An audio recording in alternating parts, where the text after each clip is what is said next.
Hello everyone. हमारा question दिया हुआ है, write a balanced chemical equation which state symbol for the following reaction. Heated iron metal react with steam to form iron 2,3 oxide, जिसका formula Fe3O4 यहाँ पे दे दिया गया है, एंड हाइड्रोजन। ओके, अब यहाँ पे हम लोग को क्वेश्चन दिया गया है कि हम लोग को एक बैलेंस केमिकल इक्वेशन लिखना है। किसके हेल्प से? सिंबल के हेल्प से और फॉर्मूला के हेल्प से। ओके, तो बैलेंस केमिकल इक्वेशन किसको बोलते हैं? जब कभी भी कोई भी रिएक्शन को सिंबल के हेल्प से और फॉर्मूला के हेल्प से दिखाया जाता है तो केमिकल इक्वेशन हुआ। और जब दोनों साइड, मतलब कि रिएक्टेंट साइड और product side, equal number of component present हो, तो उसको हम लोग बैलेंस्ड केमिकल इक्वेशन बोलते हैं। तो चलिए एक एक करके हम लोग समझते हैं कि किसका क्या है। तो आयरन का जो फॉर्मूला होता है वो क्या होता है? आयरन का फॉर्मूला, ये आयरन का जो सिंबल होता है वो होता है Fe। स्टीम का जो फॉर्मूला होता है वो होता है हमारा H2O। इसके बाद हमारा आयरन 2,3 ऑक्साइड का फॉर्मूला यहाँ पे दे दिया गया है Fe3O4। एंड हाइड्रोजन होता है H2, क्योंकि H2 के फॉर्म में इसलिए इसको दिखाया जाता है क्योंकि ये डायटोमिक होता है।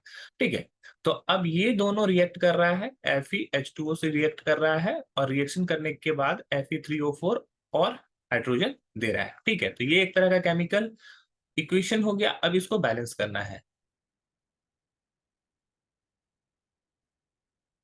तो अगर हम लोग इसकी बैलेंस करने की बात करें तो यहाँ पे अगर फेरस को देखोगे तो फेरस इस तरफ में तीन है और इस तरफ में एक है। तो हम लोग को फेरस को बैलेंस करने के लिए हम लोग क्या करते हैं, 3Fe+H2O।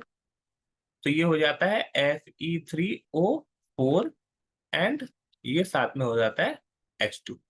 अब यहाँ पे फेरस बैलेंस हो गया। अब हम लोग किसको बैलेंस करेंगे? ऑक्सीजन को। ऑक्सीजन को बैलेंस करने के लिए हम लोग क्या करेंगे, इधर 4 ऑक्सीजन है, यहाँ पे 4 ऑक्सीजन है, यहाँ पर सिर्फ एक ऑक्सीजन है। तो उस ऑक्सीजन को बैलेंस करने के लिए हम लोग इस तरफ में 4 पुट करेंगे। तो इस तरह से ऑक्सीजन भी बैलेंस हो जा रहा है हमारा।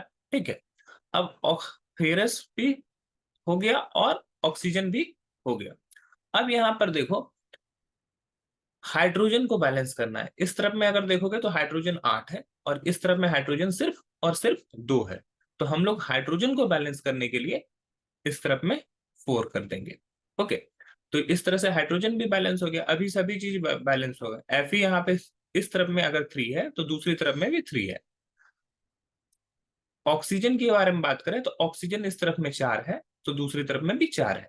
और हाइड्रोजन की बात करें तो हाइड्रोजन इस तरफ में 8 है तो दूसरी तरफ में भी 8 है। इस तरह से ये एक तरह से बैलेंस्ड केमिकल इक्वेशन है। आई होप ये क्वेश्चन आपको समझ में आया होगा। That's all. Thank you.